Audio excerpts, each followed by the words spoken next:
নমস্কার, জনতার দরবার নিউজ 18 বাংলায় জনতার দরবারে আমি অয়ন আপনাদের জানাই স্বাগত। সোম থেকে বৃহস্পতি প্রতিদিন রাত 8টা থেকে 9টা দেখবেন জনতার দরবার। আজকের জনতার দরবারে কারা কারা উপস্থিত আছেন পরিচয় করাবো আপনাদের। দেবর্ষী ভট্টাচার্য রাজনৈতিক বিশ্লেষক, অধ্যাপক দেবর্ষী ভট্টাচার্য বিজেপির পক্ষ থেকে রয়েছেন সুকান্ত সাহা, প্রদীপ দাশগুপ্ত রয়েছেন সিপিআইএম এর পক্ষ থেকে, কংগ্রেসের পক্ষ থেকে পার্থ মুখোপাধ্যায় এবং তৃণমূলের পক্ষ থেকে উপাসনা চৌধুরী। মোথাবাড়িতে সেই রাতে বিচারকদের ওপরে হামলার অভিযোগ, আর তা নিয়ে সুপ্রিম কোর্ট আইন শৃঙ্খলার প্রশ্ন তুলেছিল রাজ্যে। এবার মুখ্য সচিবকে ভর্ৎসনা, মুখ্য সচিব ক্ষমা চেয়েও ভর্ৎসিত। বিস্তারিত জানবো, প্রতিনিধি মৈত্রের কাছে চলে যাব, কারণ মৈত্রেই জানাবে যে এই মুহূর্তে এই সুপ্রিম কোর্টের এই যে ভর্ৎসনা, কেন ভর্ৎসনা মুখ্য সচিবকে, এবং ক্ষমা চাওয়ার পরেও আরও ভর্ৎসনা কেন?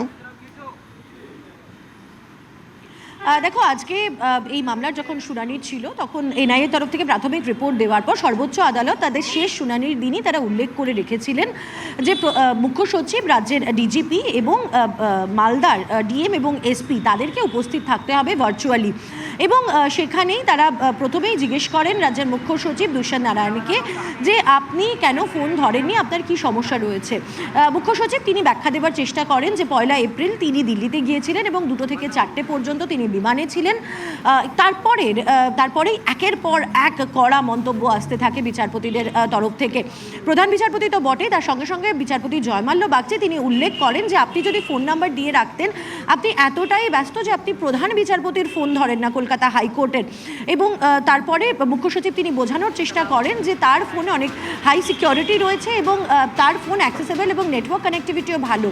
এবং তারপরেই সর্বোচ্চ আদালতের তরফ থেকে কড়া পর্যবেক্ষণে তাকে বলা হয় যে আপনি নিজেকে নিচের দিকে নামিয়ে আনুন, আপনার সিকিউরিটি বা আপনার পরিধি এতটাই উঁচু যে কলকাতা হাইকোর্টের প্রধান বিচারপতির মতো নগণ্য ব্যক্তিকেও আপনারা সেই পরিধি টপকে তিনি যে পৌঁছাতে পারছেন না আপনার কাছে পর্যন্ত, আপনি নিজেকে একটু নিচে নামিয়ে আনুন যাতে এই ধরনের মানুষদের অ্যাক্সেসেবল হন। এবং এরপরে একে একে প্রশাসনের ওপরেও যে কতটা ক্ষুব্ধ সেটা স্পষ্ট করে দেয় সর্বোচ্চ আদালত। প্রশাসন এবং পুলিশের ভূমিকায় তারা যে অসন্তুষ্ট সেটা তারা স্পষ্ট করে দেন। যদিও তারপরে মুখ্য সচিব তিনি ক্ষমা প্রার্থী হন এবং বিচারপতিরা স্পষ্ট জানিয়ে দেন যে তাদের কাছে নয়, কলকাতা হাইকোর্টের প্রধান বিচারপতির কাছে ক্ষমা চাইতে হবে মুখ্য সচিবকে। তবে তাদেরকে কড়াভাবে ভর্ৎসনা করা হলেও শেষ পর্যন্ত তাদের বিরুদ্ধে কোনো শাস্তিমূলক পদক্ষেপ নেয়নি। একেবারেই হাইকোর্টের প্রধান বিচারপতির কাছে ক্ষমা চান, আমাদের কাছে নয়। এমন কি বলা হলো পর্যবেক্ষণে যে সচিবালয়ের কি রাজনীতিকরণ হয়ে গেছে।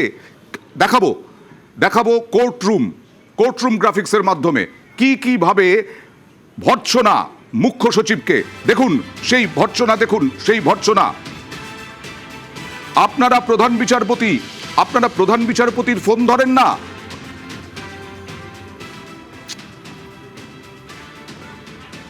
আমাদের কাছে বিকেলের পরেও ফোন আসেনি।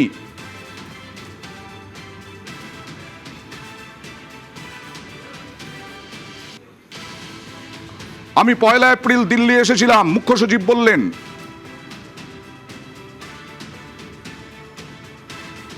দুপুর 2 থেকে 4টে পর্যন্ত বিমানে ছিলাম, আমাকে ক্ষমা করুন বললেন মুখ্য সচিব। কিন্তু ক্ষমা নয়, হাইকোর্টের প্রধান বিচারপতির কাছে গিয়ে ক্ষমা চান। এরপরে আরো বলেছেন যে নিজেকে একটু নিচের দিকে নামিয়ে আনুন। শুধু তাই নয়, সচিবালয়ের কি রাজনীতিকরণ হয়ে গেছে, প্রধান বিচারপতির মতো নগণ্যরাও যাতে আপনার কাছে পৌঁছতে পারেন, এতটাও কটাক্ষ করলেন পর্যবেক্ষণে বিচারপতি জয়মাল্য বাগচি। বিচারপতিরা প্রধান বিচারপতি বলছেন আপনাদের অধস্তনদের ওপরে ভরসা করেছিলেন। প্রধান বিচারপতি সূর্যকান্তের বক্তব্য, আপনারা চূড়ান্ত ব্যর্থ। এই যখন প্রধান বিচারপতি এবং জয়মাল্য বাগচি বলছেন, আমি উপাসনার কাছে চলে যাব। এর আগে আইন শৃঙ্খলার প্রশ্নে উপাসনা, রাজ্যে আইন শৃঙ্খলা একেবারে নেই বলেছিলেন পর্যবেক্ষণে বিচারপতিরা। তখন কপিল সিব্বাল বলেছিলেন ওই লাইনটা বাদ দিন, না হলে সুদূর প্রসারী প্রভাব পড়বে। আজকে মুখ্য সচিবকে ভর্ৎসনার মধ্যে পড়তে হলো। দেখুন, আমাদের সকলকে একটা জিনিস বুঝতে হবে যে প্রত্যেকটা ক্ষেত্রে ইলেকশন কমিশনের চোখে যারা দক্ষ, অর্থাৎ আমরা প্রত্যেকে জানি যে মালদা যে অঞ্চলে সেই ঘটনাটা ঘটেছে, সেখানে ইলেকশন কমিশনের চোখে যিনি অত্যন্ত দক্ষ, অর্থাৎ জয়ন্ত কান্তে বসানো হয়েছিল। এবং যে প্রশ্নটা আমি বারবার তুলেছি, শুধুমাত্র আমি নয়, প্রত্যেকটা সাধারণ জনগণ তুলছে, যে যখন সেখানে ঘটনাটা ঘটেছে সেটা তো আধ ঘন্টা, 1 ঘন্টা, 2 ঘন্টার ঘটনা নয়, সেই সকাল থেকে শুরু করে এতটা সময়।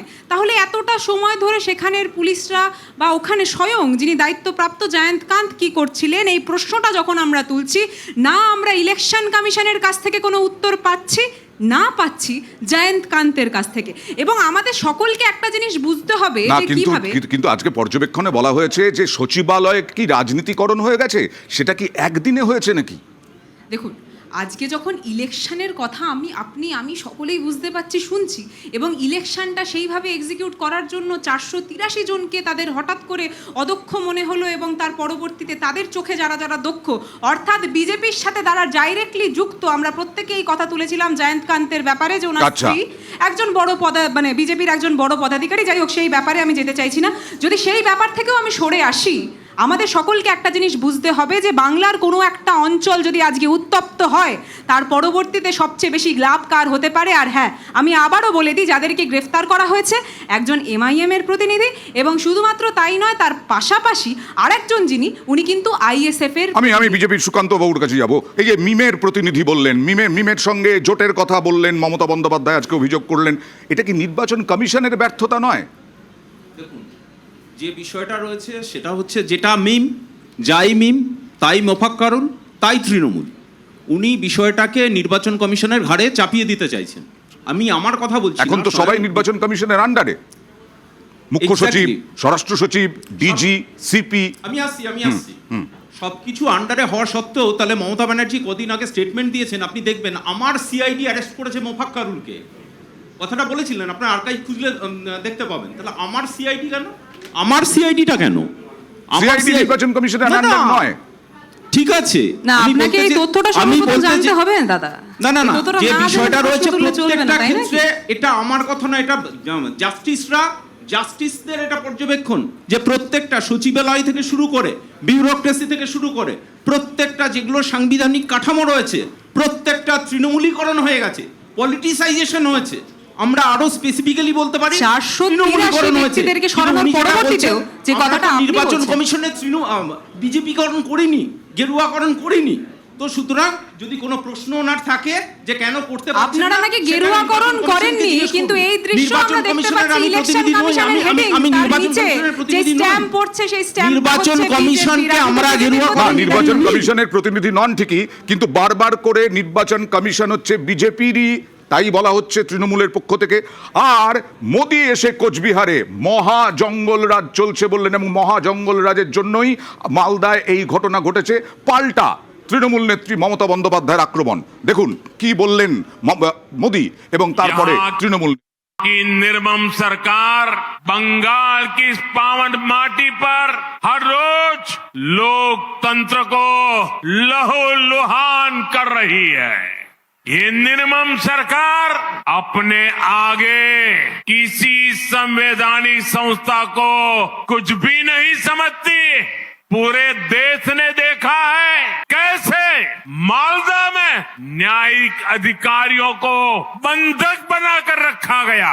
ये कैसी सरकार है, ये कैसी व्यवस्था है जहां जज और संविधान की प्रक्रिया भी सुरक्षित नहीं है। तो बंगाल की आम जनता की सुरक्षा की उम्मीद इन लोगों से कैसे की जाए? मालदा में जो हुआ वो केवल निर्मम सरकार का प्रायोजित महाजंगल राज है। और अब तो हालात इतने खराब हो चुके हैं कि देश की सर्वोच्च अदालत सुप्रीम कोर्ट को भी दखल देना पड़ रहा है। हर कोई देख रहा है कि टीएमसी बंगाल में कानून व्यवस्था का जनाजा निकालने पर तुली है। মোথাবাড়ির ঘটনা আমরা কেউ সাপোর্ট করিনি প্রধানমন্ত্রী। আপনি কোথায় ছিলেন? লজ্জা করে না? মিম নামক একটা সাম্প্রদায়িক শক্তিকে নিয়ে আপনি বিহারে লড়াই করেছিলেন, এখানেও করেছেন।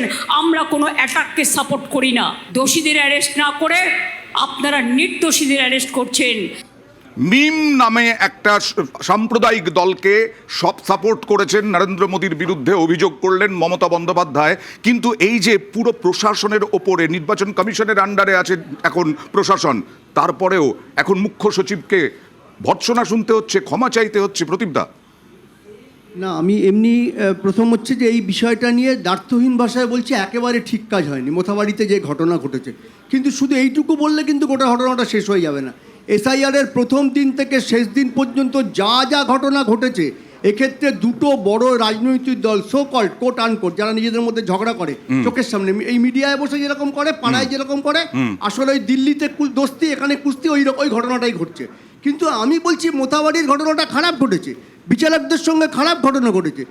2011 সালের পর পশ্চিমবঙ্গের বুকে বামপন্থীদের ওপর লাগাতার আক্রমণে আমরা একের পর এক ঘটনায় কোর্টে গেছিলাম। এটা খারাপ ঘটনা, ওইটাও খারাপ ঘটনা ছিল। আসলে সব বিষয়টা বুঝতে হবে। এখানে এসে প্রধানমন্ত্রী বলছেন চুন চুনকে মারুঙ্গা, তারপর দুদিন পর হচ্ছে তারিখ পে তারিখ। আসলে আমরা জানি যে মমতা বন্দ্যোপাধ্যায় এবং নরেন্দ্র মোদী ভোটের আগে এই রকম একটা মক ফাইট করে, দুজনেরই কিন্তু পায়ের তলার মাটিটা আলগা হয়ে গেছে, এটুকু বলে রাখলাম। পার্থদা, দেখুন, আপনার নিশ্চয়ই আমাদের সকলেরই নিশ্চয়ই মনে আছে যে ব্রিগেড প্যারেড গ্রাউন্ডে প্রধানমন্ত্রী 2014 সালের একটি বক্তব্য, যে আমরা যদি জিতি, আর দিদি তো এখানে আছেনি, অর্থাৎ পশ্চিমবাংলা 2014 সাল আর মানুষের, না, না, আমি এই জন্য 2026 বলছি। মহা জঙ্গল রাজের জন্য হ্যাঁ, আজকে মোথাবাড়ি এবার হয়েছে। 2014 সালে সেখানে এই যে সেটিং এর কথা আনলেন, সেটিং আসে 2014 সালে উনি বলেছিলেন, এক সেকেন্ড, আসছে। 2014 সালে উনি বলেছিলেন বাঙাল কি জনতা কে দো হাত মে দো লাড্ডু, দিল্লি মে হাম, বাঙ্গাল মে দিদি। আচ্ছা, এবারে আসুন, এই যে মালদার যে ঘটনাটা, মনে রাখবেন মালদার ঘটনার দুটো আঙ্গিক আছে। একটা হচ্ছে যে মোথাবাড়িতে যেটা ঘটেছে, আর একটা হচ্ছে যে সুজাপুরের মধ্যে যেটা ঘটেছে, যেখানে সাধারণ মানুষ রাস্তা অবরোধ করেছিলেন ওই কলকাতা শিলিগুড়ি হাইওয়েটাকে। যে মানুষগুলোর নাম বাদ গেছে, আমি তাদের যে অবরোধের পেছনে যে ব্যাপারগুলো, এটা যদি আমরা নিন্দে করি তাহলে অত্যন্ত অন্যায় হবে। কেন সেই মানুষগুলোর ভবিষ্যৎ এই ঘটনাটার উপর নির্ভর করছে। কিন্তু তাই নয়, যাদের আজকে নাম থাকবে না, আজ থেকে 20 বছর বাদে তাদের যারা সন্তান সন্ততি, তারা বিপদে পড়বে। এটা মনে রাখতে হবে। যেহেতু 2002 তার ফলটা এই 2026-এ এসে লোকে বুঝতে পারছে।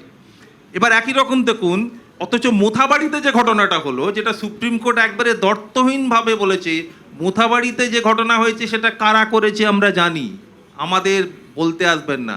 অর্থাৎ সেই ঘটনাটার পেছনে যে একটা রাজনৈতিক উদ্দেশ্য ছিল, এমনকি যে মহিলা বিচারকের সেই আর্তনাদ আমরা শুনেছি, মানে সেই ঘটনাটা আমার মনে পড়ে যাচ্ছিল সেই অনিতা দেওয়ানের ঘটনা। সেই রকম একটা ঘটনা, ঠিক আছে, ঠিক আছে, আমি শোনাবো, আমি পারলে শোনাবো। আমি সুকান্ত বাবুর কাছে একবার যেতে চাই। সুকান্ত বাবু, আজকে নির্বাচন কমিশন মধ্যরাতে, যেটা বলেছিলেন মধ্যরাতে তাণ্ডব মমতা বন্দ্যোপাধ্যায়, মুখ্য সচিবকে তো চেঞ্জ করে দিয়েছিলেন, সেই মুখ্য সচিবকে ক্ষমা চাইতে হচ্ছে। এটা কি নির্বাচন কমিশনের উপরে ভরসা থাকবে মানুষের? মাইক্রোফোন। আপনি যে প্রশ্নটা আমায় করলেন যে চেঞ্জ করে দিয়েছিলেন, হ্যাঁ, এটার আমি চূড়ান্ত বিরোধিতা করছি। আমরা তো চেঞ্জ করিনি।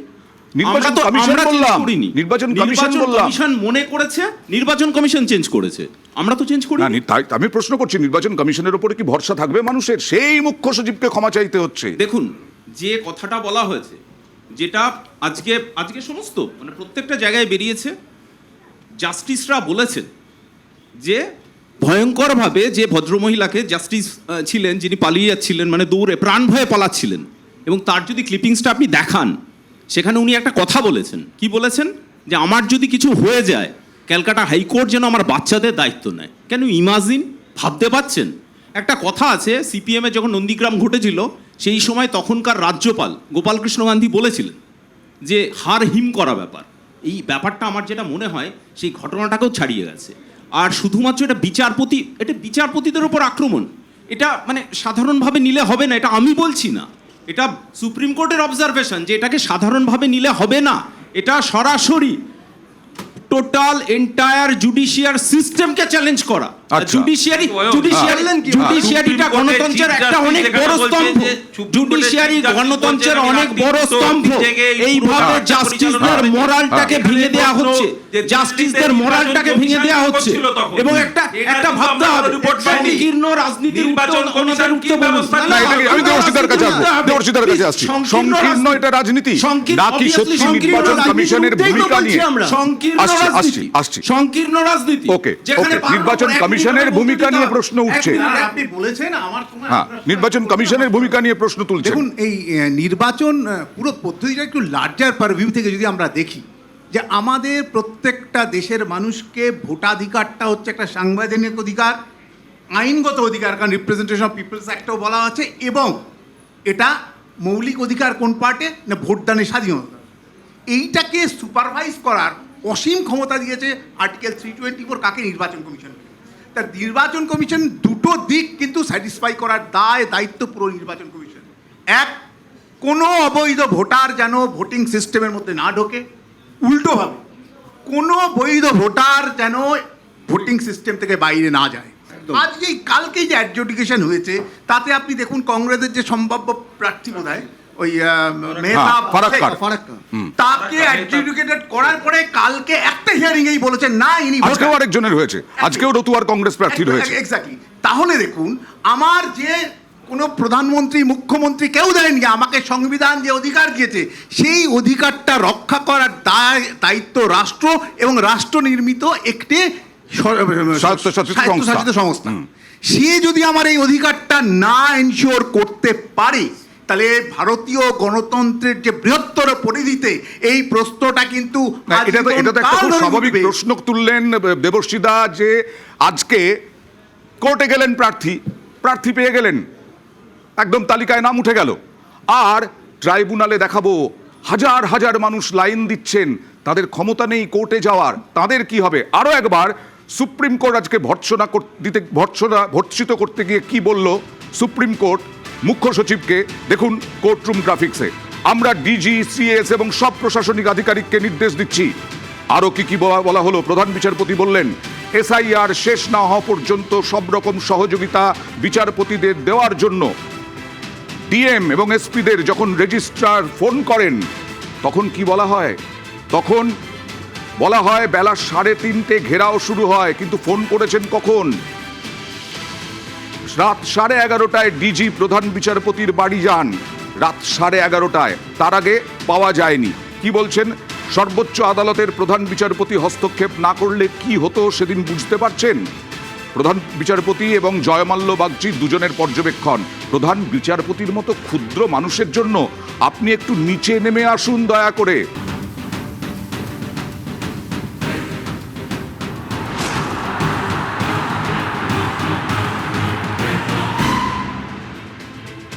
জনতা দরবারে আমি অয়ন আরো একবার আপনাদের স্বাগত জানাই। জেলায় জেলায় লম্বা লাইন, কেন? এসআইআর এর লাইন, এবার ট্রাইব্যুনালে লাইন।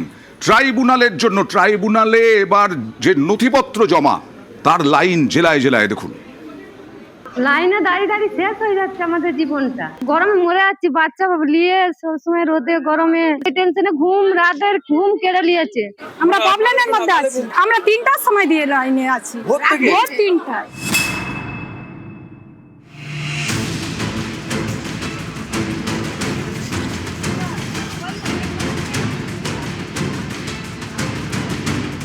বাঁকুড়ার বিষ্ণুপুরের মহকুমা অফিস। সোমবার সকাল থেকে এই অফিসের সামনে লম্বা লাইন।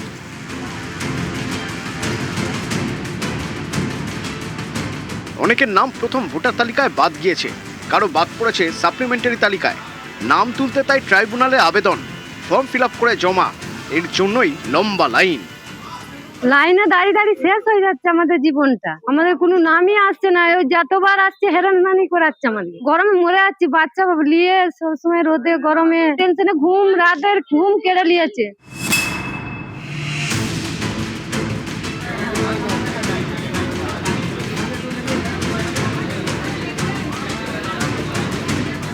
পশ্চিম মেদিনীপুরের ঘাটাল, এখানকার মহকুমা অফিসের সামনেও সকাল থেকে লম্বা লাইন এবার ট্রাইব্যুনালে আবেদনের। এসআইআরের হ্যারাসমেন্ট, প্রধানমন্ত্রী তো আমাদের ভোটে প্রধানমন্ত্রী হলো, মুখ্যমন্ত্রী হলো, পঞ্চায়েত হলো, সবই হলো, আর আমাদের এখন ক্যান্সেল। এখন আমরা ভোটার তালিকা থেকে বা সংখ্যালঘু দিকে করা হচ্ছে। এতক্ষণ দাঁড়িয়ে আমাদের হায়রানি পেরেশানি, ছোট ছোট বাচ্চা নিয়ে এই 3 বার ফেরত এলো, আমরা প্রবলেমের মধ্যে আছি। কাল এই যে রোদের রোদ, আমরা 3টার সময় দিয়ে লাইনে আছি, ভোর 3টা।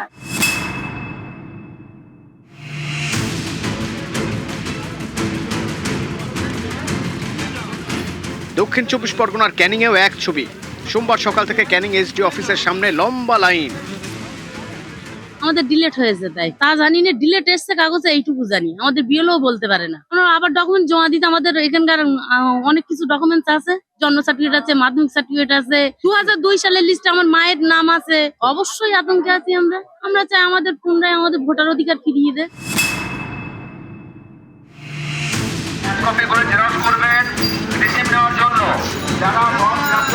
ট্রাইব্যুনালে আবেদনে লম্বা লাইন পূর্ব বর্ধমানের কাটোয়াতেও।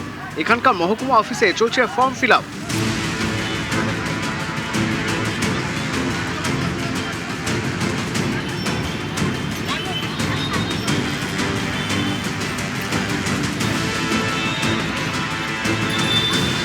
আগে একবার কাগজ জমা দিয়েছিলাম, আমার সব ডিলেট হয়ে গেছে। সকাল 5টা থেকে এসে মানে লাইনে দাঁড়িয়ে আছে, এখন এরপর আর হবে না বলছে, আজকে লাস্ট ডেট।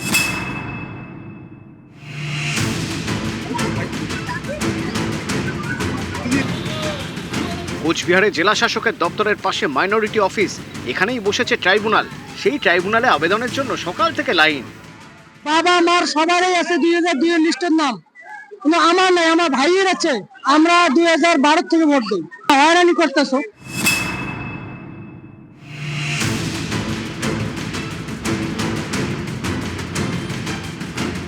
বিধাননগর এসডি অফিসের সামনেও লম্বা লাইন। ট্রাইব্যুনালে আবেদন করতে ভিড়ে ভিড়। 11টার দিক থেকে দাঁড়িয়ে আছে। হ্যাঁ, ডিলিট হয়ে গেছে। 2002 ভোট আছে আমাদের। হ্যাঁ, তারপরে ডিলিট। 1 তারিখে হঠাৎ দেখছি আমাদের নাম ডিলিট হয়ে গেছে। ওই সব ফর্ম ভর্তি করে দিয়েছে আমাদেরকে, এখানে আসতে পাঠিয়েছে।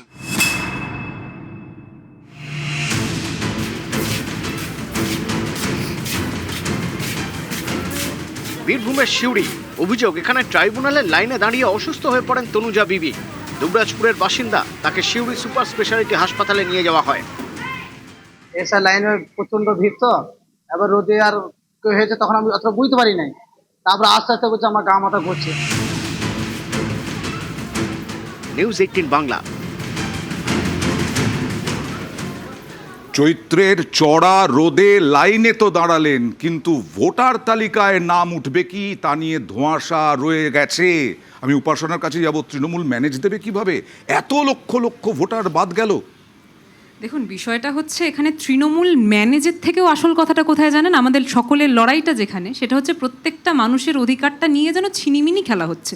আমি দেখছিলাম আপনাদের স্ক্রিনে এখানে স্পষ্ট উঠে আসছিল যে কিভাবে লাইনে দাঁড়িয়ে তার পরবর্তীতে একজন অসুস্থ হয়েছে। যে সংখ্যাটায় মানুষ মারা গেছেন, সেই সংখ্যাটাও কিন্তু কম নয়, অর্থাৎ 250 ছুঁই। আজকে যখন এই বিষয়ে আমরা কথা বলছি, মূলত কি জানেন তো, মানুষের অধিকারকে নিয়ে আমরা মানে সেই ব্যাপারটায় কথা বলতে চাইছি। আর হ্যাঁ, সত্যি তো, ভোর 3টে থেকে শুরু করে আর কতক্ষণ লাইনে দাঁড়াতে হবে তারা সত্যি কেউ জানেন না। বিজেপির একটা ব্যাপার রয়েছে, ওরা প্রত্যেকটা একটা বিষয় বেশ কনসিস্টেন্ট, সেটা হচ্ছে তারা আসার পরবর্তীতে সকলকে লাইনেই দাঁড় করিয়ে গেছেন এবং প্রত্যেকটা ক্ষেত্রে দাঁড় করিয়ে গেছেন। কিন্তু কি জানেন তো, যখন আমরা এই প্রশ্ন করি তখন তাদের কাছ থেকে আমরা কিছু উত্তর পাই না। যখন আমরা এই প্রশ্ন করি যে আপনারা এত সংখ্যক লোকজনদেরকে সরিয়ে দিলেন, এত সংখ্যক লোকজনদেরকে আপনারা বলছেন যে তাদেরকে নাকি প্রমাণ করতে হবে তারা এই ভারতবর্ষের নাগরিক কিনা, বাংলার নাগরিক কিনা, কিন্তু যখন বিভিন্ন ক্ষেত্রে আমরা দেখতে পাচ্ছি যে সকলে লাইনে দাঁড়াচ্ছে এবং তারা হেনস্থা হচ্ছে, আর বিজেপির বিভিন্ন নেতারা ওই এসি ঘরে বসে সেই জিনিসটা দেখে মুচকি মুচকি হাসছে, আর তারপরে বলছে আরে বাংলার মানুষ হেনস্থা হচ্ছে, হোক না, আমাদেরকে যে কোনোভাবে বাংলা দখল করতে হবে। বাংলা দখল যে কোনো ভাবে করতে হবে, এটা তৃণমূল বলছে। কিন্তু আমি বলছি যে এই যে লাইনে দাঁড়াচ্ছেন, SIR এর সময় থেকে এই ট্রাইব্যুনালে কাগজপত্র দেওয়া, কোথাও কি বিরক্ত হচ্ছেন না মানুষ? তার জন্য আপনারা কি কোনো চিন্তা ভাবনা করছেন না? দেখুন, সেটা নেগেটিভিটি হতে পারে। হ্যাঁ, যেটা বললেন উপাসনা, যেটা বলছিল যে দখল, ওনারা দখলদারির রাজনীতিটা করেন, আমরা দখলের কোনো রাজনীতি করি না। আর একটা কথা, এবার আমার প্রশ্নের উত্তরটা আমি বলছি, একটা কথা আছে আপনি নিশ্চিতভাবে জানেন, সেটা হচ্ছে মানে it is said that Bangla রাজনীতিতে যে মমতা ব্যানার্জি নাকি বাংলার মানুষের, সাধারণ মানুষের পালসটা খুব ভালো বোঝেন।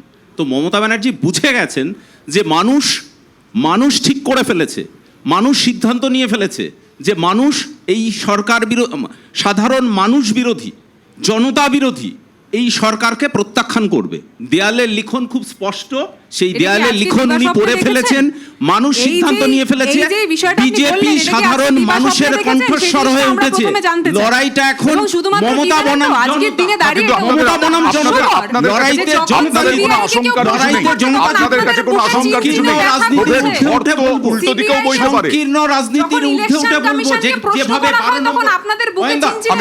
যেভাবে 12 নম্বর আমি বলছি ক্ষোভের ঝড় তো আসতে পড়তে পারে আপনাদের বিরুদ্ধে। এক মিনিট যেভাবে 12 নম্বর সড়ককে আপনি বুঝতে সংকীর্ণ রাজনীতির ঊর্ধ্বে ওনারা তো উঠতেই পারছেন না। যেভাবে 12 নম্বর সড়ককে কলকাতা থেকে নর্থ বেঙ্গলের সঙ্গে বিচ্ছিন্ন করে দেওয়া হলো, সেখানে টায়ার জ্বললো, পিকনিক হলো, অ্যাপারেন্টলি আমরা যে ভদ্রমহিলা জাস্টিসকে দেখলাম ছুটছেন, আপনি দেখেছেন বিচারপতি ছুটছেন, সারা বাংলার মানুষ ওইভাবে প্রাণ ভয়ে ছুটছে। সেটাকে ডিস্টেবিলাইজ করার চেষ্টা হচ্ছে, এবং মমতা ব্যানার্জি সুপরিকল্পিতভাবে কিছু মানুষকে ইসি এবং বিজেপির বিরুদ্ধে উস্কে দেওয়ার চেষ্টা করছে। জাতীয় স্বার্থের পরিপন্থী। আপনি তো বললেন লাইন, নোটবন্দির লাইন আপনারাই বলছেন, করোনা ভাইরাসের সময় টিকা নেওয়ার লাইন, লাইন ওনারা করবেন। এবার আপনি যে করোনা ভাইরাসের টিকাটা আপনিও পেয়েছেন দাদা, করোনা ভাইরাসের টিকাটা আপনিও পেয়েছেন, অনেক বললেন, আপনি ভাইরাসের টিকাটা বলতে পারবেন না। দাদা এটা বিজেপির পার্টি অফিস না, বুঝুন স্পেসিফিক কথা। আপনি যে প্রশ্নটা করলেন উনি উত্তর দিলেন কি? না, উত্তর দেওয়ার মতো মুখ কারণ নেই। আমাদের সময় অত কম। শুনুন, আপনি 58 লক্ষ নাম বাদ গেছিল, এসআইআর রেগুলার হলে আরো নাম বাদ যেত। আমাদের যে অ্যাসেসমেন্ট, আপনি যদি পার্সেন্টেজ ধরেন তাহলে 70 লাখ নাম বাদ যাওয়ার কথা লজিক্যালি। 1 কোটি টার্গেট করেছে শুভেন্দু অধিকারী, ওকে তো করতে হবে। আরো 60 লাখ বিচারাধীন। দুজনের নাম বললেন বোধহয় কংগ্রেসের প্রার্থী, যারা আজকে নমিনেশনের লাস্ট ডেটে গিয়ে নমিনেশন দিতে পারছে। সাধারণ মানুষ কি হবে? যে লোকগুলো লাইনে দাঁড়িয়ে আছে ওনারা কোনো কথা বললেন? কোনো কথা আছে? গ্যাসের দাম বাড়ছে, বলছে অন্য দেশের থেকে তো ভালো আছি। কিসের ভালো আছি? প্রধানমন্ত্রী ভালো আছে, বিজেপির নেতারা ভালো আছে, কিন্তু প্রান্তিক অংশের মানুষ ভালো নেই। আর আমি যেটা দিয়ে শুরু করেছিলাম আমাকে বলতেই হবে, এত মক ফাইটের পরেও আইপ্যাকের অফিস থেকে যখন হার্ড ডিস্ক তুলে নিয়ে আসে মমতা বন্দ্যোপাধ্যায়, অরবিন্দ কেজরিওয়াল অ্যারেস্ট হয়, হেমন্ত সোরেন অ্যারেস্ট হয়, মমতা আমি একটু কংগ্রেসের দিকে আসি, কংগ্রেসের কাছে আসি। হয় না, কংগ্রেস কি এর থেকে ফায়দা নিতে পারবে? কংগ্রেস কি শূন্য থেকে বেরোতে পারবে? সেটা তো ভবিষ্যতের ব্যাপার। আর আমার হাতে তো যেহেতু কোনো টিয়া পাখি নেই, ফলে আমি এর উত্তরটা দিতে পারছি না এই মুহূর্তে। তবে যে ঘটনাটা বলা, শুভেন্দু অধিকারী আজকে বলেছেন 177টা আসন পাবেন। সেটা শুভেন্দু অধিকারী ব্যাপার, আমি তো শুভেন্দু অধিকারী নই। এখন কতটা হচ্ছে শুভেন্দু অধিকারী 1 কোটি মানুষকে বাদ দেওয়ার কথা বলেছিলেন, সেই অনুযায়ী নির্বাচন কমিশন কাজ করে গেছে, এবং তার ফল কি হয়েছে? শুভেন্দু অধিকারীর কথা শুনছেন নির্বাচন কমিশন? ফল হচ্ছে যে আমরা এই যে সাংবিধানিক যে অধিকারটা পেয়েছি, এটা ভারতবর্ষের সংবিধান থেকে। যে ভারতবর্ষের সংবিধানে জওহরলাল নেহরুর আবেদনক্রমে নন্দলাল বসু প্রতিটি পাতায় নিজে হাতে করে ছবি এঁকেছিলেন, এবং তার মেয়ে গৌরী ভঞ্জ, গৌরী বসু যান বিবাহের আগে নাম ছিল, তিনিও সেই ছবি আঁকাতে তাকে সাহায্য করেছেন। তার পরিবারের নাম আজ বাদ। ভাবা যায়? ভাবা যায়?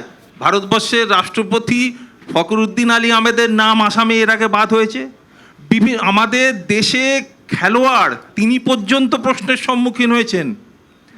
যুদ্ধে গেছেন, যুদ্ধে তারা পুরস্কার পেয়েছেন এমন সেনানী যারা রিটায়ার করেছেন, তাদের নাম বাদ গেছে।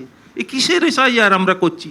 আচ্ছা বলুন তো, নির্বাচন কমিশনের কাজ হচ্ছে ভোটার তালিকায় নাম তোলা, বাদ দেওয়া নয় কিন্তু। এবং অদ্ভুতভাবে এই যে আপনি বলছেন না, যে বিচারাধীন বা ডিলিটেড যাদের নাম, না আর একটা তাদের নাম 2002 সালে নাম থাকলে বাদ যাবে না বলেছিল, 2002 সালে নাম বাদ গেছে। তো অনেকেই বলছে 2002 সালে যাদের বাবা মার নাম আছে, ছেলে মেয়ের নাম বাদ যাবে না বলেছিল, আদৌ তাদের নাম ধোঁয়াশা বাদ রয়েছে, গেছে। আদৌ কিসের এসআইআর এটা? ট্রাইব্যুনাল হবে, ট্রাইব্যুনালের পরেও দেখুন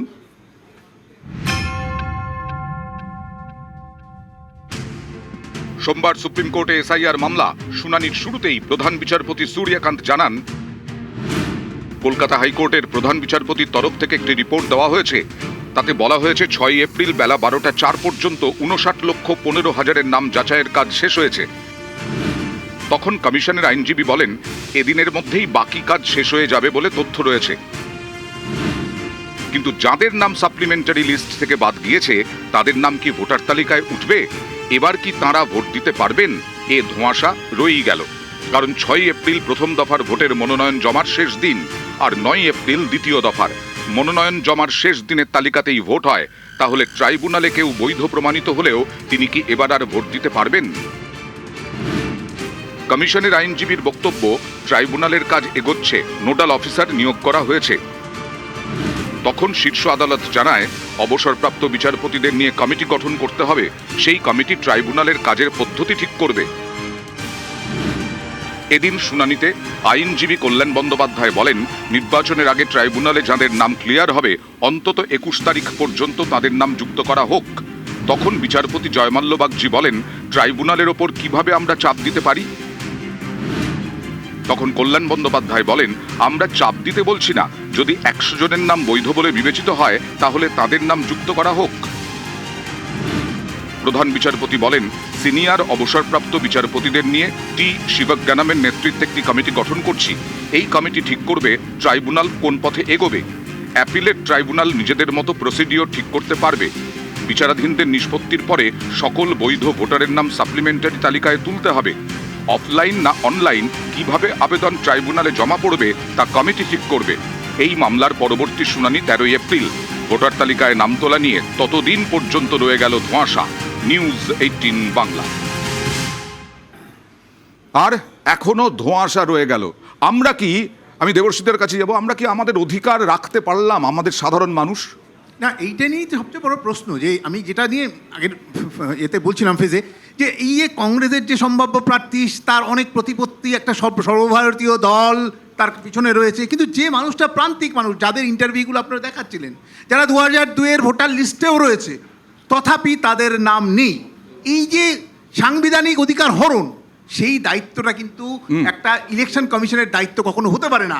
প্রত্যেক মানুষের সাংবিধানিক অধিকারটাকে এনশিওর করার দায়িত্ব যার, সে যদি এভাবে হরণ করে নেয় এবং তারপরে দেখা গেল ভোট হওয়ার পরে ট্রাইব্যুনালে তারা জিতে গেল, তার মাঝখানে এই ভোটের তারা অনেকে দিতে পারলো না। তার মানে কি? তার মানে ভারতবর্ষের গণতন্ত্রের যে সুগভীরে যে মূলটা প্রথিত হয়ে রয়েছে, সেইটাকে আস্তে আস্তে তুলে তার ভারতবর্ষের গণতন্ত্র কি একটা দুর্বল, আর এটাকেই তো তৃণমূল বলছে বারবার করে, আপনাদেরকে আক্রমণ করছে যে যেন তেন প্রকারেণ। আপনাদের সংগঠন নেই, কিন্তু যেন তেন প্রকারেণ এইভাবে ক্ষমতায় আসতে চান আপনারা। দেখুন, মানুষ তো ঠিক করে ফেলেছে, মানুষ ঠিক করে ফেলেছে, আর আপনারা বারবার সেটিং এর কথা বলছেন না। আমরা বলছি না, সিপিআইএম বলছেন, অনেকেই তৃণমূলের প্রতিনিধির মতো কথা বলছেন, কিন্তু আমাদের সেটিং হয়েছে, আমরাও বলছি, আমাদের সেটিং হয়েছে সাধারণ মানুষের সাথে, আমাদের সেটিং হয়েছে সাধারণ মানুষ ট্রাইব্যুনালে এরকম ভাবে ভোগান্তি, এই লোকগুলো সাধারণ মানুষ ঠিক না, মালদার থেকে যারা লাইনে দাঁড়িয়ে আছে তাদের সেটিং সাধারণ মানুষের সঙ্গে হয়েছিল, নিশ্চিত হয়ে যাবে। আপনারা অপ্রাসঙ্গিক হয়ে গেছেন দাদা, আপনারা রাজনীতিতে অপ্রাসঙ্গিক, আমরা রাজনীতিতে অপ্রাসঙ্গিক হলে কি হয় ব্যানার্জিকে বলবো, জ্বালাও পোড়াও রাজনীতি থেকে বেরিয়ে আসুন। সাধারণ মানুষের সঙ্গে সেটিং হয়েছে, সাধারণ মানুষের সঙ্গে সেটিং হয়েছে বলেই বিজেপি ক্ষমতায় আসবে বলে দাবি করছে। আমরা আপনাকে বিরোধী রাজনীতি করার দেখুন, স্পেস যদি দেব, বিজেপির আমরা প্রতিনিধি আপনাদের আমাকে কিছু বিরোধী বলতে রাজনীতি দেয় করার তাহলে আমি স্পেস কিছু দেব বলতে আমরা। চাই। হ্যাঁ। অর্থাৎ নিউজ 18 বাংলা স্টুডিওটা যে বিজেপির কোনো একটা অফিস নয়, এই জিনিসটা ওনাকে বুঝতে হবে সর্বপ্রথম। যাই হোক, যে জিনিসটা আমি স্ক্রিনে দেখছিলাম সেখানে আমি দেখতে পারলাম যে ট্রাইব্যুনালের উপর চাপ দেওয়া যাবে না, এই প্রশ্নটা স্বাভাবিকভাবে উঠেছে, কিন্তু চাপ দেওয়া যাবে প্রত্যেকটা বাংলার জনগণের উপর, যাদের অধিকার রয়েছে ভোটটা দেওয়ার, তাদের উপর চাপ দেওয়া যাবে। চাপ দেওয়া যাবে সেই প্রেগনেন্ট মহিলার উপর, সেই প্রেগনেন্ট মহিলাটাকে লাইনে দাঁড় করিয়ে তার পরবর্তীতে প্রমাণ করতে যেতে হবে, সেই চাপটা দেওয়া যাবে। চাপ দেওয়া যাবে আপনার আমার প্রত্যেকটা ব্যক্তির উপর। আজকে যখন কংগ্রেসের প্রতিনিধি আমার পাশে বসে আছেন, ওনার সারনেমটা মুখার্জি, আমি আসার পরবর্তীতে ওনাকে জিজ্ঞেস করলাম যে শ্রীরামপুরে আপনার কোনো রেস্টুরেন্ট আছে নাকি? শুনলাম নাকি মুখার্জি নামক রেস্টুরেন্টটা বিজেপির বিভিন্ন গুন্ডারা গিয়ে ভেঙে দিয়েছে। এই প্রথম প্রশ্নটাই আমি এসে করলাম, জানেন তো। কিন্তু কি জানেন তো, আজকে প্রত্যেকটা ক্ষেত্রে যখন আমরা মানুষের কথা বলছি, যে কথাটা বিজেপির প্রতিনিধি এক্ষুনি বললেন যে মানুষের সাথে নাকি সেটিং করেছে, কোন মানুষ বলে যে আমাকে লাইনে দাঁড় করান? কোন মানুষ বলে যে আমি একটু মৃত্যুটা ছুঁয়ে আসি, আমি সেই জিনিসটা দেখতে চাই? কোন মানুষ বলে? এটার উত্তর আপনি আমি কি চাই? আরো 5টা সাধারণ মানুষ তারা কি চান? এটা সব থেকে বড় প্রশ্ন। এই প্রশ্ন নিয়ে আবার অন্য সময় আলোচনা করব। কিন্তু আরো একটা বিষয়, মোদিকে আজকে আক্রমণ করলেন মমতা বন্দ্যোপাধ্যায়। কি বললেন?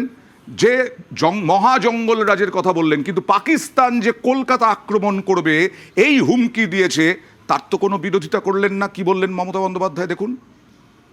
পাকিস্তানের ডিফেন্স মিনিস্টার যখন বলে কলকাতাকে টার্গেট করব, কলকাতাকে অ্যাটাক করব, সেই কথাটা নরেন্দ্র মোদী কেন বাংলায় এসে কালকে বললেন না যে উইল টেক স্ট্রং অ্যাকশন? চুপ করে বসেছিলেন। তার কারণ ব্লুপ্রিন্ট রেডি। আর একটা পহেলগাঁও ইলেকশনের আগে লোক দেখানো, ছদ্মবেশী খেলা। বাংলার মানুষকে টার্গেট করলে বাংলা দিল্লিকে টার্গেট করবে। কেন আপনি পাকিস্তানের বিরুদ্ধে স্টেপ নিলেন না? ডিফেন্স মিনিস্টারকে দিয়ে কে বলিয়েছে কথা? তদন্ত চাই, কারা বলিয়েছে? আপনি কেন তাদের বিরুদ্ধে অ্যাকশন নেননি? কলকাতাকে যদি টার্গেট করার কথা কেউ বলে, আমরা অ্যাজ এ ইন্ডিয়ান সিটিজেন আমরা মানবো না। আপনি বাংলাকে টার্গেট করতে পারেন। আর পাকিস্তানের ডিফেন্স মিনিস্টার যখন বাংলাকে টার্গেট করবে বলে, তখন আপনি চুপ করে বসে থাকেন, মুখে প্লাস্টার লাগিয়ে বসে থাকেন। লজ্জা করে না? আগে পদত্যাগ করুন। পদত্যাগ করতে বললেন, পদত্যাগের দাবি স্বরাষ্ট্রমন্ত্রী এবং প্রধানমন্ত্রীর। আমি সুকান্ত বাবুর কাছে যাব। দেখুন, ওনাকে বাংলাটা নিয়ে ভাবুন। উনি আসলে কি বলুন তো, সারা আরে জীবন বাংলাই তো সারা জীবন বলেছেন। সারা জীবন দেশের রাজনীতি ফরেন। আমরা ক্ষমতায় আসার পর, আমরা তো ভয় পাচ্ছি। আমরা ক্ষমতায় আসার পর সারা পৃথিবী দেখেছে। তার আগে পর্যন্ত ট্রাম্পের সঙ্গে ভারতবর্ষকে দোস্তি। এরকম ভাবে দেখা হতো। আপনি এখন ভারতবর্ষের সারা বাইরে পৃথিবী, থাকেন নাকি? আমাদের ফরেন পলিসি সারা পৃথিবী মাথা উঁচু করে দেখছে ভারতবর্ষকে। আপনি শান্ত হন, সারা বিশ্বে আপনি একটু শান্ত হন প্লিজ।